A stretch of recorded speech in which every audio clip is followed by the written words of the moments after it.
bersama saya Cut Hadisti Arafna. Kali ini kita akan membahas tentang inseminasi dan fertilisasi in vitro. Membahasnya yang terlebih dahulu inseminasi. Inseminasi adalah prosedur yang menempatkan sperma yang telah dikumpulkan dan diproses di laboratorium ke dalam rongga rahim. Kita harus melakukan inseminasi itu harus ada syarat-syaratnya, yaitu ada pemeriksaan awal yang perlu dilakukan. Pertama, kita pastikan saluran telur tidak tersumbat. Kemudian jumlah sperma mencukupi, kira-kira 10 juta atau cc, tidak bermasalah pada ovariumnya.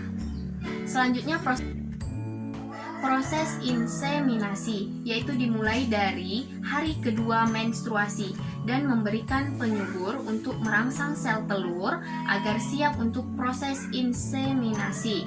Obat penyubur diberikan biasanya 5 hari. Hari ke-12 sampai 15 dilakukan pemeriksaan USG untuk mengecek apakah ada sel telur yang siap untuk diinseminasi. Setelah itu diukur, kita lihat di USG, kita dapat ukurannya paling tidak 18 gli. Kemudian diberikan induksi ovulasi, artinya kita pecahkan sel telur tersebut supaya siap untuk proses inseminasi. Kemudian kita berikan obat pemecah sel telur. Baru setelah itu kita siapkan sperma.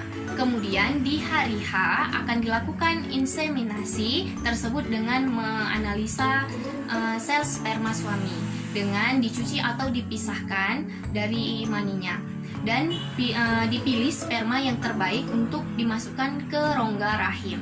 Ya, selanjutnya proses persiapan sperma yaitu kurang lebih 2 jam. Kemudian wanita disiapkan dengan posisi lobotomi. Kemudian kita masukkan dengan selang usus, sperma yang sudah disiapkan di laboratorium dimasukkan atau disemprotkan ke dalam rongga rahim. Setelah 2 minggu dicek lagi apakah ini berhasil, yaitu dengan tes beta HCG. Jika berhasil maka dinamakan kehamilan. Ya, komplikasi akibat inseminasi, yaitu yang pertama stimulasi sel telur yang berlebih. Kemudian yang kedua kehamilan kembar, yang ketiga kehamilan di luar kandungan. Selanjutnya yaitu fertilisasi in vitro atau sering kita sebut dengan bayi tabung, yaitu adalah teknologi reproduksi yang dibantu teknologi di mana sel sperma pria dan sel telur wanita dipertemukan di luar tubuh. Selanjutnya yaitu prosedur bayi tabung atau fertilisasi in vitro, yaitu yang pertama pada metode bayi tabung ini dilakukan prosedur minor dan sedasi menggunakan ultrasonografi atau USG. Kemudian transvaginal untuk menyedot folikel dan mendapatkan sel telur.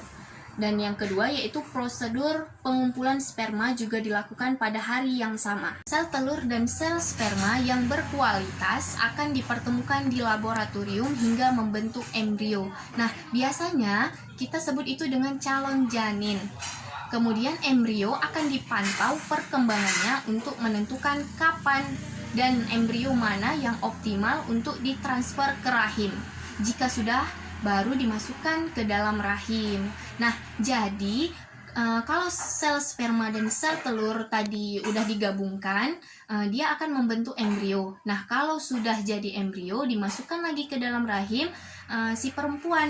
Kalau dia bisa menempel dan hidup di sana, maka terjadilah yang namanya kehamilan. Dan bayi tabung ini bisa sukses.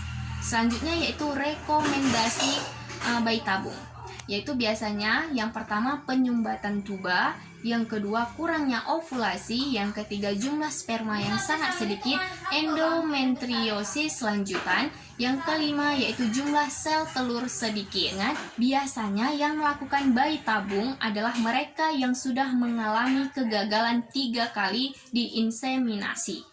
Jadi kesimpulannya yaitu kalau inseminasi yaitu sel sperma berjuang sendiri mencari sel telur, sedangkan kalau fertilisasi in vitro atau bayi tabung yaitu sel telur dan sel sperma dipertemukan di luar pada hari yang sama dan kemudian dimasukkan lagi ke rongga rahim. Ya, sekian pembahasan tentang inseminasi dan fertilisasi in vitro. Semoga bermanfaat dan saya akhiri. Assalamualaikum warahmatullahi wabarakatuh.